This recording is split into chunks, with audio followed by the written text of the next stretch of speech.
زا ایک گلی چھوڑ کر رہتی تھی، آنا جانا اب لگا ہی رہتا تھا۔ جب ایک دن اس نے پیار سے جویریہ کو سمجھایا تھا، جویریہ میری جان، آئزہ کی حد تک تو ٹھیک ہے، مگر زمان تمہارا صرف بہنوئی ہے، اتنی بے تکلفی نہیں ہے۔ او وہ بے تکلفی کیسی ہے جو آپ کو عثمان بھائی کے ساتھ درکار ہوتی ہے؟ سیدھی بات کیوں نہیں کہتے؟ امار، تمہیں نہ میں اچھی لگتی ہوں نہ میری بہن، اور زمان تو بالکل میرے بڑے بھائی کی طرح ہے۔ ٹھیک ہے، ہم دونوں بہنوں کے کوئی بڑا بھائی نہیں ہے، مگر زمان بھائی تو مجھے اپنے بھائی کی طرح لگتے ہیں۔ اچھی نہیں لگی تمہاری یہ بات مجھے، اپنوں کی دفعہ دو۔ اب امار اپنے بہنوں عثمان بھائی اور مریم آپا کو آنے سے منع تو نہیں کر سکتا تھا، بڑی مشکلوں سے تو انہیں راضی کیا تھا، ورنہ وہ یہ گستاخی برداشت کرنے کو تیار نہیں تھی۔ بھلا ہوا تو ماں کو انہوں نے ہی سمجھا بجھا کر انہیں آمادہ کیا ہوا تھا۔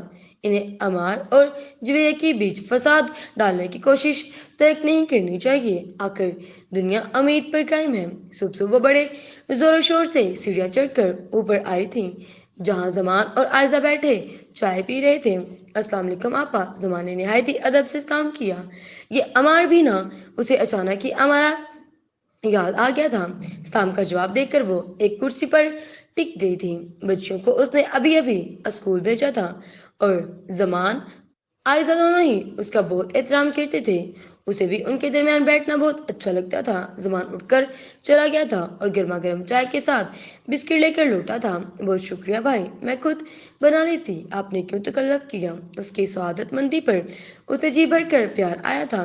کتنا اچھا آدمی تھا اس کا بہنوئی، یہ خیال اس سے اکثر ان کی طویل سیڑھیاں چڑھتے چائے پیتے، کبھی ان کے گرم کمرے اور کبھی ٹھنڈے کمرے میں بیٹھ کر آتا تھا۔ یہ چھٹا مہینہ تھا، اس چت بڑی ہمسائے کی رشتہ داری کا جو دل میں ٹھنڈا ڈال رہی تھی کرتا تھا۔ اچھا اب میں چلوں، اور زمان بھائی بازار سے یہ بچیوں کے فروٹس نوڈلز لیتے آئیے گا۔ ارے یہ 100 روپے آپ رکھیں باجی، اب کوئی زیادہ سامان تو ہے نہیں، یہ میں لے آؤں گا، اللہ تمہیں پیارا سا بیٹا عطا فرمائے۔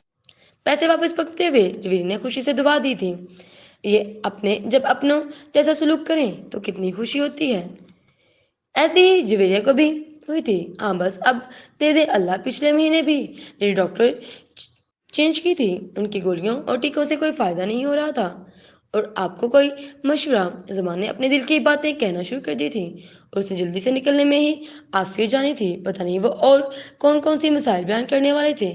یہ زمان بھائی بھی نہ، یہ بلا کہنے کی باتیں تھی، اسے سن کر شرم محسوس ہو رہی تھی، اور آئزہ نے بھی لیکن محسوس نہیں کیا تھا، پریشان ہے نا اس لیے۔ جویریہ نے خود ہی سوچ لیا، اور بات مہنگائی بچت اور اپنوں کی بے وفائی تک اکثر پہنچ جایا کرتی ہے، اور اب ہائے اب بندہ کیا کہے۔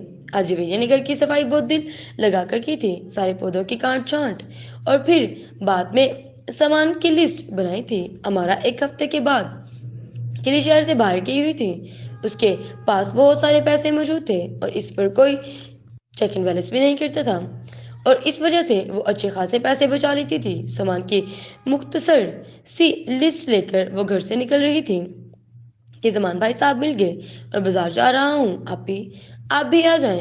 ان کی بائک کو غنیمت جانتے ہوئے جویریہ ان کے پیچھے جا بیٹھی تھی۔ راستے ان کی ساری گفتگو کا لباب یہی تھا کہ مہنگائی بہت ہو گئی ہے، اف کتنا بولتے ہیں۔ جویریہ سن سن کر تھک چکی تھی، مگر وہ بول بول کر نہیں تھک چکے تھے۔ اس نے پالک، آلو، چنا چاٹ اور بہت سا دوسرا سامان خریدا، اور زمان بھائی نے آرام سے ان کا انتظار کیا، اور وہ دونوں سیدھے ان کے گھر ہی چلے آئے تھے۔ اور چائے پینے کے بعد جب وہ بارشاہ پر اٹھائے سیڑھیاں اتر رہی تھی، ایک بے تکلف ہاتھ اس کے کندھے پر آ ٹھہرا۔ وہ سمجھی آئزہ ہے، تھک جائیں گی، میں اٹھا لیتا ہوں۔ ان کا ہاتھ یقیناً کہیں آگے کا بھی سفر کرنے والا تھا کہ فوراً پیچھے ہوئی تھی۔ شکر تھا کہ ایک بڑی چادر اس نے لے رکھی تھی، اور یہ سارا سامان میں خود لے جاؤں گی، پیچھے ہٹیں آپ۔ اس کا لہجہ ایک دم بہت سخت ہوتا چلا گیا تھا۔ میں تو پتہ نہیں وہ کیا امید کر رہے تھے، پھر ایک دم سے پیچھے ہٹے تھے۔ قصور اس کی بہنوئی کا ہرگز نہیں تھا، اس کا تھا جس نے اپنی حدود کا خود خیال نہیں رکھا تھا۔ وہ کیوں رکھنے لگے؟ سنو، تم اپنے بھائی صاحب کی طرف نہیں گئی ہر وقت؟ اچھا تو نہیں کیا لگتا تھا نا، آپ ہی تو کہتے ہیں۔ ارے اتنی سمجھداری! اب وہ اتنی تو سمجھدار تھی ہی کہ اسے منحوس بھائی صاحب کی حرکت کے بارے میں عمار کو نہ بتاتی بلکہ خود ہی محتاط ہو جاتی۔ عمار نے اس کے اس بات پر پرسکون محسوس کرتے ہوئے چائے کا کپ تھام لیا اور چلو کہ بھائی صاحب والا قصہ تو ختم ہوا۔